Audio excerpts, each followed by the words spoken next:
Good evening, good afternoon, and good morning, American Marketing Association, New Jersey chapter. Again, my name is Jamie Gergadis, and I am your current president for the time being. This is April. Can you believe it's April already? This year has gone so fast. I have the distinct pleasure to be speaking with Jason Paddock, the Senior Director of Marketing from NJPAC. And I have a couple of questions for you, Jason, and I'm looking forward to, finding out a little more about you and sharing a little with our members and our fellow marketers here in New Jersey. But, my first little question here is, what's your marketing journey? How'd you get here? Well, it's great to talk to you, Jamie, and I appreciate it. Yeah, I mean, my marketing journey really didn't start as a marketing journey. It just started as the first job I ever had, which was I got hired when I was 15 years old by a company. My dad got me the interview, and it was a company that ran multiple concert venues. They ran a 16,000 seat outdoor amphitheater, similar to like PNC or Jones Beach. They ran a 2,500 seat theater, and they produced festivals at various sites across Western New York, where I grew up outside of Rochester in the Finger Lakes. And that was the first job I ever had, was basically cleaning dressing rooms, cleaning bathrooms, and picking up trash after big concerts and moving heavy stuff around. And, it was like your classic summer job for a young person. But it really, after doing that for years and kind of moving up, I just got really excited about the concert business. I mean, it was always into music and kind of behind the scenes stuff, and kind of being the guy behind the guy or the guy behind the gal. And it really just fostered my love of producing and presenting events. I wanted to be a concert promoter after that. So I kind of moved up through there as a teenager. I ended up being a runner for different concert promoters. So a runner in our business is basically a errand person. So the artist sends you on errands, and you drive people around. And I was doing that for shows at arenas with Elton John and Shania Twain. And this is all when I'm 18, 19 years old. And to me, that seemed really cool. Yeah. So I just kept, doing as much as I could. I never said no to anything, and I would just do anything. I'd drive anywhere. I'd do whatever was asked. And I went to Ithaca College, studied theater management. I helped reopen the State Theater in Ithaca, New York, which was condemned by the city and saved from the wrecking ball. And did that when I was 20, because I don't know, I guess they didn't know any better than to hire me to help them, but it was a nice project to do. And then I stayed in operations for quite a while, moved to New Jersey to work at the Mason Gross School of the Arts at Rutgers, where I was the operations manager for a couple of the different venues there.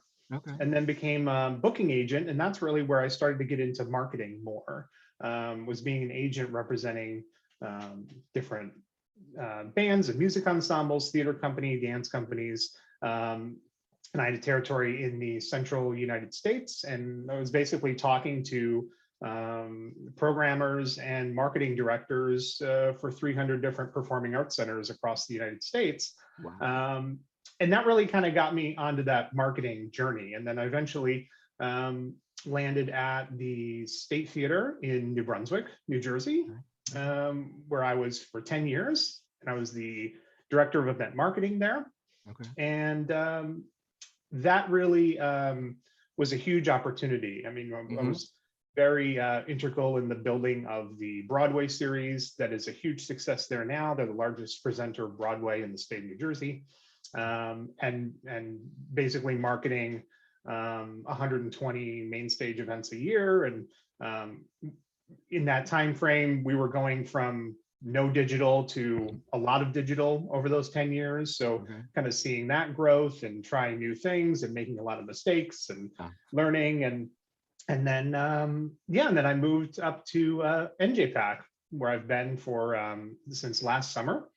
And it's such a great a great, amazing journey that I've been on, and been excited at all the different things I've done and all the things that we'll do in the future, and all these great places and all these amazing artists that I've gotten to see over the years and work with and be up close with. It's really been a very meaningful career for me, because it's all I've ever wanted to do, and I'm probably dangerously unqualified to do anything else at this point.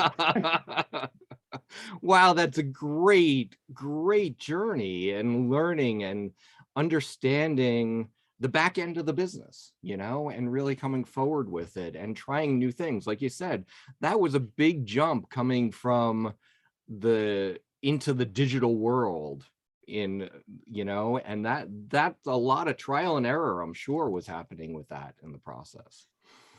Yeah, I mean, it's with the arts, just to pick up on that, I mean, what that has done is, arts and the performing arts, I mean, what art is really at its basis is a relationship. It's a relationship between an artist and an audience. Right. And without that relationship, there is no art anymore. It's just a painting on a wall, or it's just, somebody playing music. Right. And so to be in arts administration and in marketing or programming or whatever, what you're doing is really developing that relationship, which is the core of the whole business. And so that makes it really rewarding to serve both the customer and to serve an artist is really, really exciting. And that's what we do. Interesting. And it's interesting that you bring up relationships, because relationships make the world go round in many different ways, personally and in business too, in the process. So that's pretty cool. So my next question is, what are you excited about in 2022 in marketing? Well, for the live entertainment business and the performing arts, there probably has not been a more exciting year, I hope, than 2022 at this point. After the past couple years, between shutdowns and adapting to various restrictions and just the world in general. Of course, everybody's had their struggles, and we've all gone through so much together. But for us, I think we're in a really good spot to really grow and move forward. I was really inspired recently to see there were some benchmark studies done by TRG Arts and SMU Data Arts down in Texas, and they actually showed that in February, sales across the entire arts sector were actually stronger than pre-pandemic sales during the same time period of the year. So month over month, basically 2019 to 2022, sales were actually stronger this year than they were pre-pandemic. Wow. So, and we've seen that ourselves. We have a big engagement every year that happens in the spring. So that's our programming varies so much every year. It's hard to look year over year often, but when you have a repeat engagement, you can look at pacing and see how sales are going. Right. And for that engagement, our sales are 15-20% higher than they were when we last did the show in 2019 as well. So we're seeing the same thing. Wow. So that's super exciting. I think there's going to be a lot of growth. We've been welcoming back audiences to see live performance in a variety of different ways. That's been super exciting. And for me also, in the role that I have, integrating some new technology and some new tools to further our strategy is going to be interesting and exciting too.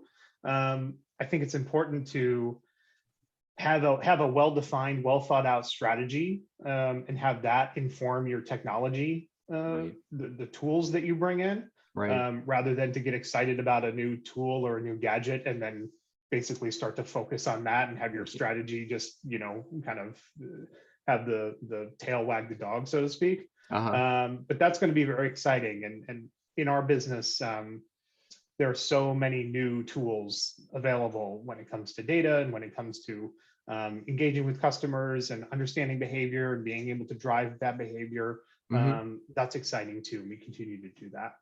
Wow. It's a lot going on. And that's all a good thing, kind of thing for us all. Yes, definitely. And my last quick question is, what would you tell your younger self? So That's a question that I hear a lot when you see interviews with people, right? You hear Mhm. that question a lot, and I hear a lot of the same answer, Okay. usually. And Uh-huh. it's like, oh well, I'd be patient, or like I wouldn't have done this, or I would have done that. But I will give my younger self some credit, if you'll allow me, and Yeah. I will tell my younger self something that my younger self was doing very well. Okay. And I think what I did very well is that, I happened to be in an environment where I was very passionate about what we were doing and I was really interested in it. And what I did really well, and I would say do more of that and Mhm. continue to do that, is I just absorbed everything around me. I paid Mm. attention to everything. I listened to everything. I asked questions. I just wanted to learn about whatever I could that was related to the concert business or the theater business or whatever. So if that was, you know, doing some loadouts as a stagehand and pushing road cases and Uh-huh. coiling cable, whatever. I wanted to learn, how do you coil that cable the way so that this guy who's burnt out and tired and important isn't going to yell at me. Like, how Right. do I do this thing? And just like absorb as much information as I can, Uh, because at this point, I did so many things. I worked in so many different parts of the business that all of that helps me now. So, when I was running a box office, well, that helps me now. I don't run a box office now, but that helps me be a better marketer.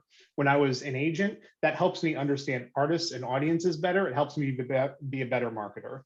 right. So all of that stuff, I thought I did really well. And so I Mhm. would go back and to my younger self and say, well, you're doing a very good job of that. Something that a lot of us probably could have done better, to give myself a critique, is, Mhm. also be patient. Mm. And I hear that a lot, but that's Right. that's very true. Like, in my younger years, it's like, okay, it's okay. Like your 20s are just, do whatever and just be patient, and Right. it'll work out. Wow, what a story. And like you said in the beginning of going through your journey, it's like anything that everything needed to get done, and you were able to do it and get it done and stuff like that, and actually learned and understood better on the process, which I'm sure is helping you now in understanding everything from top to bottom. So Jason, thank you very much for joining me here today on my April newsletter. I look forward to continuing the relationship, and I look forward to starting our in-person events, which are starting up in the next 30 days. We're hoping to have another event coming up. So please keep in mind, check out our website at amanewjersey.org for our upcoming events. And as always, we are a volunteer organization, so come and volunteer with us. Or if you're not a member, please become a member. And if you have any questions, reach out and somebody from our board or myself will get back to you. Well, again, Jason, thank you very much. And I hope you have a great day and see you soon. Thanks, Jamie. You too.